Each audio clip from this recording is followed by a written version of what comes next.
سلام. هنا في وعاء ندو مغرف كبيرة سكر، مغرف كبيرة خمارة، ان بوت ياغورت ناتور.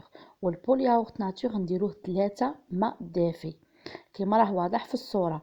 والبوت تاعنا نديروه نصف زيت، 2 مغارف كبار حليب بودرة، ملح، ونلم الخليط بالفرينة بالتدريج.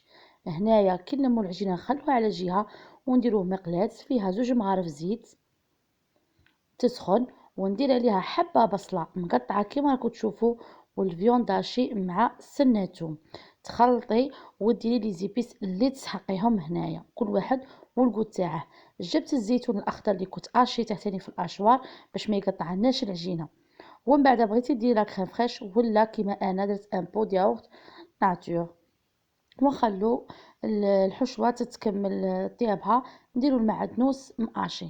هنا بعد ما خمرت لي العجينه هوتها ودرت بلاطو مدهون بالزيت ونديرهم على شكل قريصات كيما الحبات المسمن.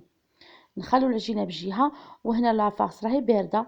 نحلو العجينه نديرو بلون طرافاي تاعنا شويه زيت برك، ونحل العجينه رقيقه كيما راه واضح في الصوره. هنايا جبتكم هذه الطريقه اللي شافوها بزاف معايا. هنا عجينه لازم ترقوها، ديري لافاس والفرماج تاعك.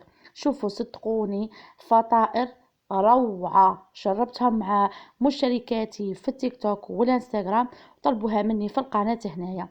كما كتشوفوا تبلعوها رقيقه كما في الصوره، تخلوها تهوت شويه يعني ترتاح، ونزيدوا نبسطوا العجينات تاعنا. نكون دايرين المقله ولا الطاجين تاعنا يسخن على نار قليله هنايا، وتبدي تقلبي في الخبزه تاعك كاع ما تخافوهاش.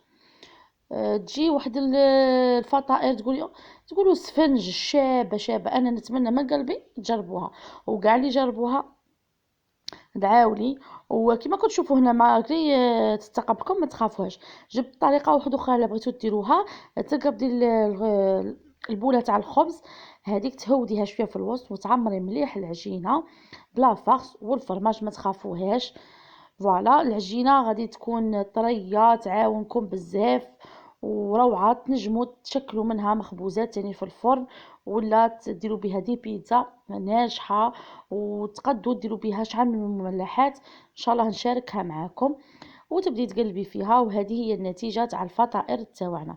سموهم خبيزات، سموهم سفنجات، فطائر اللي بغيتو، ليسونسيال روعه. نتمنى من قلبي ما تبخلونيش بالجام وتبارطاجوا مع احبابكم، واللي يوصلكم كل جديد. سلام.